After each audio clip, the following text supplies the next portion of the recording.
Bismillahirrahmanirrahim. Assalamualaikum warahmatullahi wabarakatuh. Apa kabar anak-anak? Semoga kita semua selalu diberikan kesehatan oleh Allah Subhanahu wa taala dan semoga yang sedang sakit segera disembuhkan. Kembali lagi kita di pelajaran pendidikan agama Islam. Kali ini kita akan membahas tentang Al-Khulafaur Rasyidun.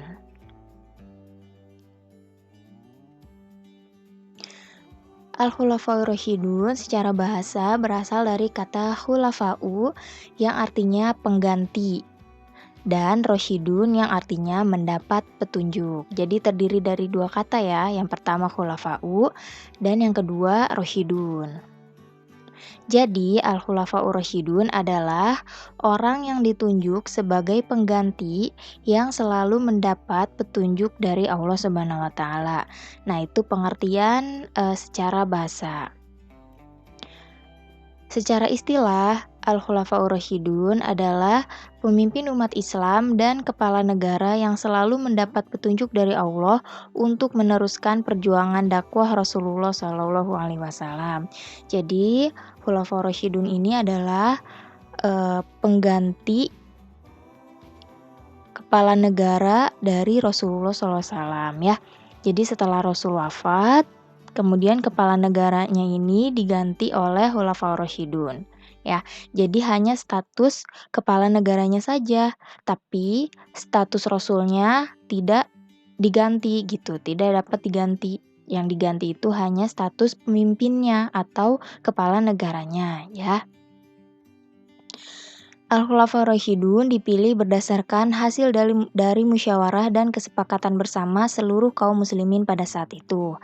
Jadi dipilihnya ini dengan cara bermusyawarah nih. Jadi kaum muslimin semua dikumpulkan, kemudian bermusyawarah dan menunjuk satu orang sebagai penggantinya Nabi gitu ya. Jadi kesepakatan bersama yang ditunjuk siapa, yang paling banyak ditunjuk siapa, nah dia yang jadi gitu. Selanjutnya, pemerintahan Al-Khulafaur Rasyidun berkedudukan di Madinah Al-Munawwaroh dengan masa pemerintahan sekitar 30 tahun Hijriah atau 29 tahun Masehi ya. Jadi kan Rasul itu meninggal atau wafat saat di Madinah ya. Jadi Al-Khulafaur Rasyidun ini menggantikan kepemimpinan Rasul di Madinah ya. Sekitar kurang lebih 30 tahun. Tugas Al-Khulafaur Rasyidun adalah meneruskan tugas Rasulullah sebagai kepala pemerintahan, kemudian memimpin masyarakat, menjaga keamanan dan kesejahteraan masyarakat, membela batas-batas wilayah kekuasaan Islam, serta menegakkan agama Islam. Jadi intinya meneruskan perjuangan dakwah Nabi ya. Nah, sekarang kita mengenal satu-satu Al-Khulafaur Rasyidin. Yang pertama yaitu Abu Bakar As-Siddiq. Abu Bakar dilahirkan di Mekah tahun 573 Masehi, 2 tahun setelah Nabi Muhammad lahir. Jadi umurnya tidak beda jauh dengan Nabi Muhammad. Nama lengkapnya adalah Abdullah bin Abi Quhafah Utsman bin Amir bin Amr bin Sa'ad bin Tamim bin Murrah bin Ka'ab. Itu nama panjangnya. Kemudian Abu Bakar adalah khalifah yang pertama. Nah, Abu Bakar ini sebagai khalifah yang pertama pengganti Rasulullah dengan masa pemerintahan selama kurang lebih 2 tahun 3 bulan ya. Jadi cuman sebentar nih, cuman 2 tahun 3 bulan. Yaitu dari tahun 11 sampai 13 Hijriah atau 632 sampai 634 Masehi ya. Jadi Al-Khulafaur Rasyidun ini menjabat sebagai pemimpin atau kepala negara ini sampai wafat gitu ya. Baru nanti digantikan oleh Al-Khulafaur Rasyidun yang baru. Abu Bakar diberi gelar oleh Rasulullah yaitu As-Siddiq, artinya yang benar. Kenapa diberi gelar As-Siddiq? Karena waktu ketika Rasulullah ini melakukan perjalanan Isra Mi'raj, nah setelah melakukan Isra Mi'raj kan Nabi Muhammad langsung memberitahukan tentang kejadian Isra Mi'raj ini kepada penduduk Mekah ya. Nah, cuman kan orang-orang banyak yang tidak percaya, bahkan menganggap Rasul ini bohong atau gila gitu ya.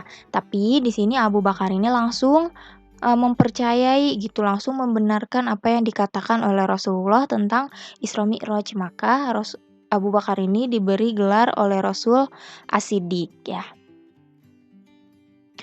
Abu Bakar termasuk as-sabiqunal awwalun, yaitu orang-orang yang pertama masuk Islam. Abu Bakar dikenal sebagai pribadi yang lemah lembut, rendah hati, perasaannya halus, dan suka banyak bergaul dengan orang-orang miskin. Tuh ya, pribadinya sangat-sangat terpuji ya. Ketika menjadi khalifah, Abu Bakar menjadi orang yang tegas dan disiplin. Abu Bakar memerintah dengan penuh keimanan dan ketaatan kepada Allah dan Rasul-Nya. Semua kebijakannya dilandasi dengan iman dan takwa ya. Jadi sebagai pemimpin negara tidak asal-asalan dalam membuat sebuah kebijakan atau keputusan, pasti dilandasi dengan iman dan takwa ya kepada Allah. Selanjutnya, program-programnya Abu Bakar As-Siddiq selama menjabat menjadi pemimpin negara. Yang pertama, memerangi orang-orang yang keluar dari Islam atau murtad. Jadi kalau ada orang murtad itu diperangi. Kemudian memerangi orang-orang yang enggan membayar zakat. Kalau ada yang enggak mau bayar zakat itu ya, itu diperangi. Kemudian memerangi orang-orang yang mengaku nabi atau nabi palsu. Jadi setelah Rasul meninggal ini banyak orang yang mengaku-ngaku sebagai nabi. Nah, di sini Abu Bakar ini memerangi orang-orang yang mengaku menjadi nabi tersebut ya. Karena banyak sekali ya orang-orang yang mengaku sebagai nabi setelah Rasulullah wafat. Selanjutnya, prestasi Abu Bakar As-Siddiq selama menjadi pemimpin negara. Yang pertama, menjaga keutuhan dan kestabilan daulah Islamiyah. Yang kedua, menghimpun Al-Quran. Jadi kan Al-Quran ini zaman dulu kan tidak seperti sekarang ya, sudah dibukukan gitu, sudah dalam satu buku sudah dihimpun, tapi kan dulu masih bertebaran gitu ya. Masih bertebaran di para penghafal Al-Quran. Nah, saat Abu Bakar memimpin negara ini, para penghafal Al-Quran ini dikumpulkan, lalu Al-Quran ini dihimpun gitu ya, dikumpulkan. Selanjutnya, memperluas wilayah penyebaran Islam ya. Jadi Islam kan di Madinah ya, nah itu diperluas gitu. Oke, selanjutnya kita bahas Al-Khulafaur Rasyidun yang kedua, yaitu Umar bin Khattab. Umar bin Khattab lahir pada tahun 581 Masehi. Nama lengkapnya Umar bin Khattab bin Nufail bin Abdul Uzza bin Rubah bin Abdullah bin Qurt bin Roza bin Adi bin Ka'ab bin Lu'ay al-Quraisy. Ayahnya bernama Khattab bin Nufail dan ibunya bernama Hamtamah binti Hisham bin Mughirah. Umar adalah orang yang sangat berani sehingga ia dijuluki singa padang pasir. Jadi karena memiliki keberanian ya, pokoknya dia tuh orang yang paling berani di antara penduduk Mekah gitu ya. Maka Umar bin Khattab dijuluki sebagai singa padang pasir. Selain berani, Umar juga berwatak keras, tidak mengenal gentar, serta pandai berkelahi ya. Jadi istilahnya mah dulu sebelum Umar ini masuk Islam, itu Umar ini terkenal sebagai premannya kaum kafir gitu ya, bahasanya mah ya. Tuh. Tapi setelah dia masuk Islam, ya dia jadi membela umat Islam gitu. Jadi sebelum masuk Islam, orang Islam pada takut sama Umar bin Khattab, tapi setelah Umar bin Khattab masuk Islam, orang kafir yang jadi takut kepada Umar bin Khattab gitu. Meskipun keras kepala, tetapi hati beliau lembut. Ia keras terhadap orang kafir, tetapi ia sangat lembut terhadap orang-orang yang baik ya. Umar dikenal sebagai teladan karena ketegasannya dan keadilannya yang benar-benar tanpa pandang bulu. Dia tuh tegas dan tidak membeda-bedakan rakyatnya gitu ya. Ketika menjadi pemimpin, ia selalu mendahulukan kepentingan orang banyak. Ia tidak pernah mendahulukan kepentingan sendiri ya. Jadi pernah Umar ini berkata bahwa lebih baik aku tidak makan enak dan tidak tidur di tempat yang nyaman, sedangkan rakyatku tidak bisa makan dan tidak mempunyai tempat tinggal gitu. Jadi ya mending dia hidup sederhana tapi rakyatnya bisa makan enak dan punya tempat tinggal gitu ya. Jadi memikirkan rakyatnya banget gitu. Kemudian Umar bin Khattab adalah khalifah kedua setelah Abu Bakar. Jadi setelah Abu Bakar As-Siddiq meninggal, kemudian diadakan musyawarah kembali, lalu terpilihlah Umar bin Khattab sebagai penggantinya Abu Bakar. Dengan masa pemerintahan selama 10 tahun 6 bulan, yaitu tahun 13 sampai 23 Hijriah atau 634 sampai 644 Masehi. Ya, lumayan lama ya masa pemerintahannya, kurang lebih selama 10 tahun. Nah, prestasi Umar bin Khattab selama menjadi pemimpin negara. Yang pertama, menertibkan administrasi negara, mendirikan lembaga ekonomi atau baitul mal di setiap wilayah kekuasaan. Kemudian membangun sistem perpajakan. Jadi dulu nggak ada pajak-pajakan. Nah, di zamannya Umar itu dibangun sistem perpajakan. Mengangkat gubernur-gubernur. Nah, karena wilayah Islam ini semakin luas, jadi kan susah ya kalau hanya dipimpin oleh satu pemimpin gitu. Jadi di sini Umar ini mengangkat para gubernur-gubernur untuk memimpin di wilayah-wilayah Islam gitu. Kemudian mendirikan lembaga peradilan dan mengangkat para hakim. Selanjutnya membentuk lembaga keuangan dan memberikan tunjangan kepada kaum muslimin. Kemudian membentuk kepolisian atau keamanan dengan tujuan untuk menjaga keamanan dan ketertiban. Jadi sudah ada yang menjaga keamanan negara gitu. Kemudian membangun departemen pekerjaan umum. Selanjutnya membuat mata uang sendiri yang berbeda dengan mata uang Persia dan Romawi. Nah, mata uang Islam nih pertama kali ya dibuat pada zaman Umar bin Khattab. Kemudian menjadikan momentum hijrah Nabi ke Madinah sebagai tahun resmi umat Islam ya, dimana saat Rasul hijrah ini disebut sebagai tahun pertama Hijriyah ya. Kemudian membentuk pasukan tentara tetap yang diberi gaji untuk melindungi perbatasan. Kemudian memberi dan mengatur gaji pegawai pemerintah. Selanjutnya mengatur perjalanan pos. Jadi kirim-kiriman surat gitu ya. Dia itu mulai diatur pada zamannya Umar bin Khattab. Selanjutnya mendirikan lembaga Hizbah. Oke, itu tadi bahasan tentang Umar bin Khattab. Selanjutnya kita bahas Utsman bin Affan ya, pengganti dari Umar bin Khattab. Utsman bin Affan lahir di Mekah tahun 578 Masehi. Nama lengkapnya yaitu Utsman bin Affan bin Abil Ash bin Umayyah bin Abdul Syams bin Abdul Manaf bin Qusay. Sejak kecil, Utsman terkenal dengan budi pekertinya yang luhur. Ia berakhlak mulia dan perbuatan-perbuatannya terpuji. Jadi dari kecil ini, Utsman bin Affan ini sudah memiliki akhlak yang bagus. Setelah dewasa, Utsman menjadi saudagar yang kaya, berbudi luhur, bersikap jujur, dan teguh hati. Ya.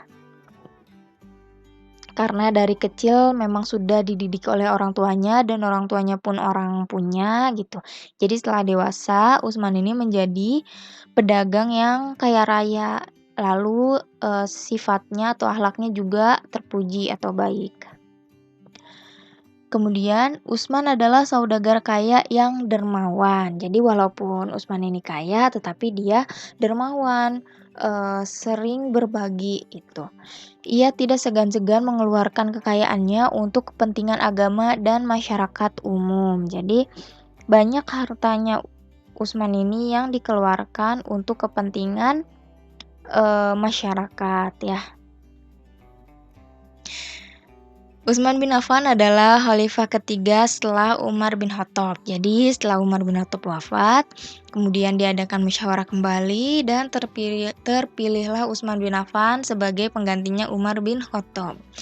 Dengan masa pemerintahan selama 12 tahun, yaitu mulai dari 23 hingga 35 Hijriah atau tahun 644 sampai 656 Masehi. Jadi masa pemerintahannya ini lebih lama daripada Umar bin Khattab tadi ya. Selanjutnya, prestasi-prestasi Utsman bin Affan selama menjadi pemimpin negara. Yang pertama, mempertahankan keutuhan kedaulatan negara. Memperluas imperium Islam sampai ke Asia dan Afrika. Jadi wilayah Islam itu diperluas lagi hingga ke Asia dan Afrika. Kemudian membangun angkatan laut yang tangguh.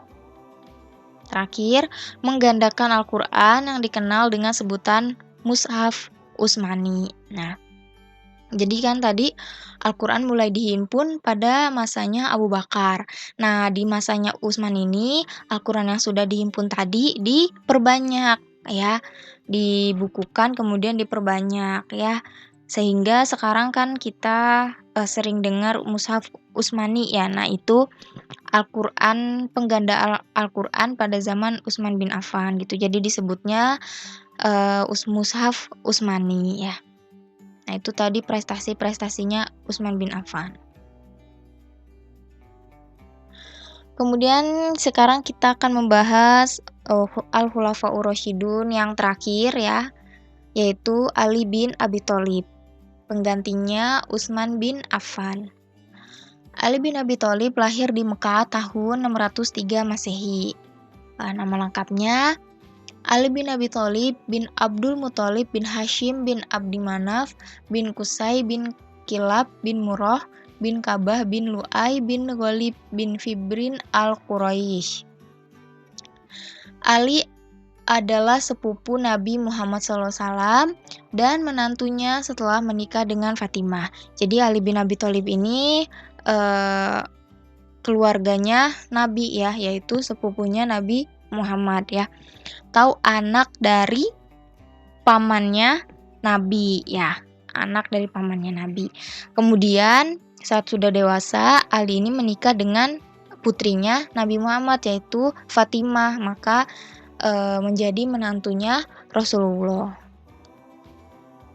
Sifat-sifat yang menggambarkan kepribadian Ali yaitu ahli ilmu dan hikmah atau cerdas. Jadi Ali ini terkenal pinter ya, cerdas.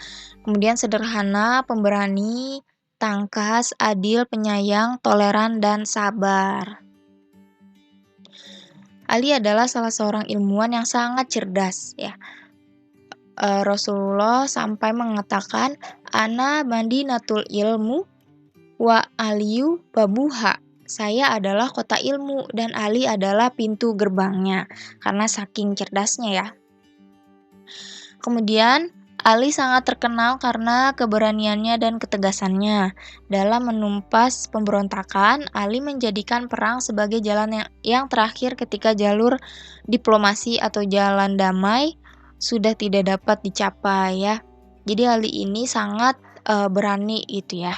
Kalau sudah tidak bisa dengan jalur damai, ya udah dia tidak takut untuk berperang. Kemudian Ali bin Abi Thalib adalah khalifah keempat dan terakhir setelah Utsman bin Affan ya. Jadi setelah Utsman bin Affan wafat, kemudian kaum muslimin ini bermusyawarah kembali dan terpilihlah Ali bin Abi Thalib sebagai penggantinya Utsman bin Affan. Dengan masa pemerintahan selama 5 tahun, yaitu 35 sampai 40 Hijriah atau 656 sampai 661 Masehi ya. Jadi cuman sebentar nih Ali menjabat sebagai pemimpin negara. Kemudian prestasi-prestasi Ali bin Abi Thalib selama menjabat menjadi pemimpin negara, yang pertama, mengembalikan fungsi Baitul Mal untuk kepentingan golongan yang lemah. Kemudian, berusaha menempatkan penguasa sesuai kemampuan, kepribadian, dan akhlaknya. Jadi kalau mau memilih pemimpin-pemimpin di wilayah-wilayah gitu, nah itu kayak diperiksa dulu, dites dulu kayak gitu. Kemudian, mengembangkan ilmu bahasa Arab, terutama ilmu nahwu yang merupakan cabang dari bahasa Arab. Selanjutnya, kalender tahun Hijriah yang diberlakukan pada masa Khalifah Umar bin Khattab sesungguhnya karya Ali bin Abi Thalib. Jadi kan tadi pada masanya Umar bin Khattab ini peristiwa hijrahnya Nabi ini ditetapkan sebagai tahun pertama Hijriah. Nah, ternyata kalendernya ini adalah karya dari Ali bin Abi Thalib. Kemudian keberaniannya mengambil resiko dalam perjuangan ya. Tuh. Nah, itu tadi prestasi-prestasinya dari Ali bin Abi Thalib. Oke, cukup sekian materi kita kali ini. Semoga kalian paham apa yang Ibu jelaskan. Dengan dijelaskannya materi tadi, diharapkan kalian bisa meneladani sifat-sifat terpuji dari para Al-Khulafaur Rasyidun ya. Ibu mohon maaf apabila ada perkataan Ibu yang salah. Ibu akhiri. Terima kasih. Wassalamualaikum warahmatullahi wabarakatuh.